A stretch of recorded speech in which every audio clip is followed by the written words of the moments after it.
The last few fights, you've been very open about your personal life and all that stuff, which is appreciated. But maybe people questioned if that factored into your decision to take this fight. But hearing some of the other media you've done this week, it sounds like things are in a better place than they've been in a really long time.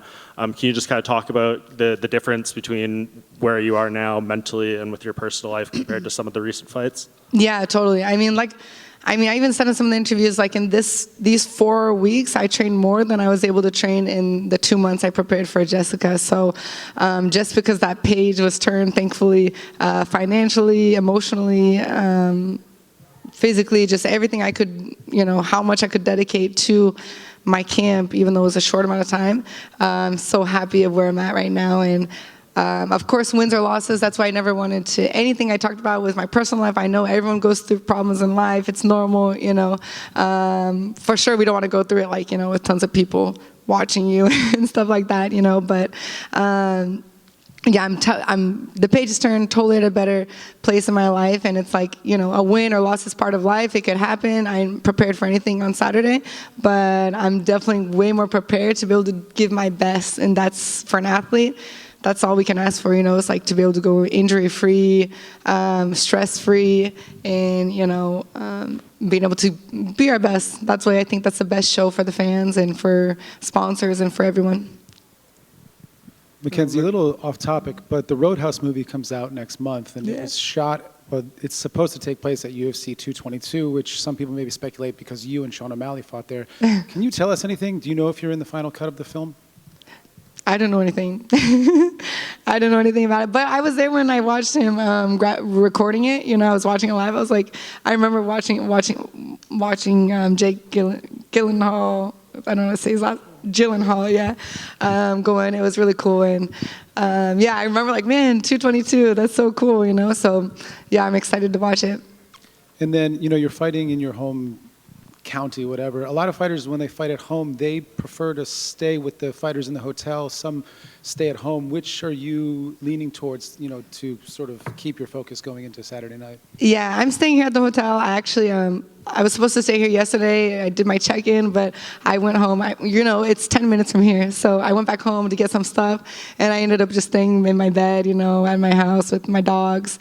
But like my daughter Moa, she'll be at home. I'm asking Mom if she can bring her down here just to say hi. She loves the UFC family, and they always treat her so good. So I always tell her, oh, everyone there, they're asking about you. She wants to come and see. And it's good. She likes to see, Mom, how, what I do and stuff like that. So she won't be at the fights, but yeah, it's in that mix. You have that comfort of your house. I'll probably still go to my house, maybe change my outfit or get a different, get something like that. It's really cool, but it's a different focus when you have, that hotel vibes. Even just walking around and you're seeing all the other fighters, it's a different energy, and you try and maintain that the whole fight week. Mackenzie over here. So a win over Amanda Lemos would be the ideal start for you, obviously, for the year of 2024. But what are other goals that you have for the rest of this year? I would like to get the belt. I really believe even though I'm coming off a loss, I feel like I'm closer to the belt now, just of where I'm at in my life and how much I can dedicate to training and focus on this and prepare for it. So definitely the belt, and also to just, really working on stamping like who I am in the fighting world, the fight industry. I would like to make an appearance at the ADCC at the end of the year, come back and going to the ADCC, and that's a competition that I won. I'm a former champion, so it has a very special place in my heart. And just keep working on, I'm not even gonna say like my image, but who I am. I know eventually we'll stop fighting. So, and not in my plans anytime soon, but, I want to be, known and remembered, and I feel like everything that we put on the line and all this hard work we go through, we want to be, and I think I've been going to a lot of the events, and I've been seeing like, Frankie Edgar, DC, some of the people kind of getting into the Hall of Fame, and that's really like, yeah, that's where I want to be, so. Independent, of course, my number one goal is to be the champion, but when I start seeing, the stories and kind of the older generation, getting to the Hall of Fame and retiring and all these things, you start thinking about the long term and where you want to be and remembered as a fighter. So just trying to work on that, see how many people I can try and inspire and motivate, I don't know, create my line, for women. I have like such a huge men's fan base on my social media, so just really trying to connect to the women's too, and the moms and that part too, and grow that part, all mixed in with getting to the belt. It's awesome. And which one of those stories from those fighters that got inducted into the Hall of Fame stood out to you the most? Oh, man.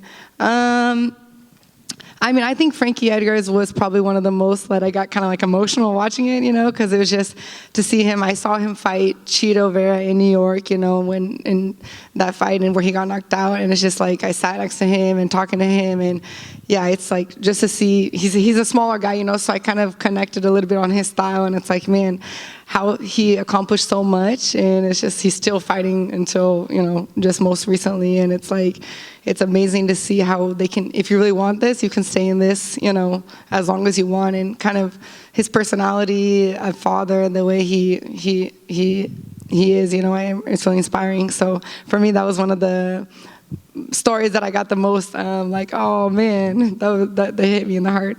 That's awesome, man. You haven't competed in Brazil in a while, so you want to take part in one of the Brazil cards this year? Is that what you're looking at? Yeah, for sure, definitely. I know there's one, I think, in May. So thankfully, I'm able to fight so soon, February. Hopefully, no injuries after this, but I would like to get on that card in May in Brazil. My last one there, I kind of got like a knockdown, and then I went to the submission. So I would like to be able to get another great performance. And it was actually one of the times when I didn't make weight. So now that I'm like, had a baby and so much ever, and like a change and everything like that, I would love to go there and have like a clean slate in Brazil and represent down there. Awesome. Last one for me. Big strawweight title fight coming up soon between Zhang Weili and Yan Xiaonan. How do you see it going? Zhang Weili. I think she's more well-rounded. From the grappling standpoint, when I saw her fight Amanda Lemos live in Boston, and I saw her, grappling, I was really surprised. I didn't see that side of Zhang Weili. So, at least from my experience of fighting Yan, and she has that knockout power, and she's really good striking. But I think that Zhang Weili will be able to kind of win the fight on most of the areas. Thank you. Yeah. Hey, Mackenzie, back here. How are you? Good. I think some fans were wondering, after Ruka shut down and we see you, on like countdowns or embedded, getting some work in at the house, just can you talk a little bit about your coaching and which bodies you do have working with you from week to week? Yeah, I've been training a lot with Tiki and Paul Herrera at the Huntington Beach Ultimate Training Center in Huntington. Perillo, they've made their own gym, so it's not Ruka, but it's Tenor's gym now.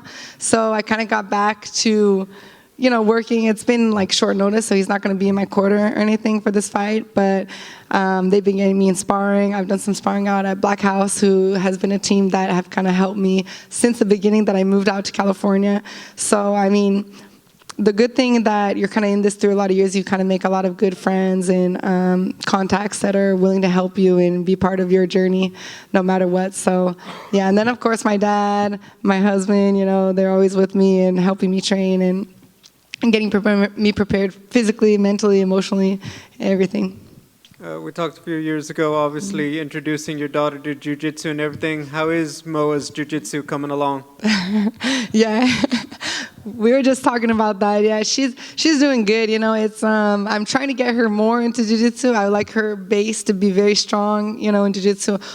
I don't know if she'll go into MMA. I'm hoping she doesn't go into MMA, because now I understand what my dad feels like, to imagine your daughter getting hit in the face, So for me, I can't even imagine her big and going through that, But of course, if she decides that, I'm going to support her all the way. But I would really like her to have that base of jiu-jitsu. I think it's important, strong. But like we were saying, she's already like, she'll take it down, but she has to do like a grounded pound before she goes to the armbar. So she's already, I think, because I had her in my MMA phase of my life, she's way more like an MMA fighter than she is like a jiu-jitsu fighter. She'll put the gi on, but she already wants to take it off and punch and elbow, and then she'll armbar you and choke you out. Would it break your heart if she said to you, "Mom, I just want to focus on boxing"? Oh my gosh, yes. Yes, I'd be like, what?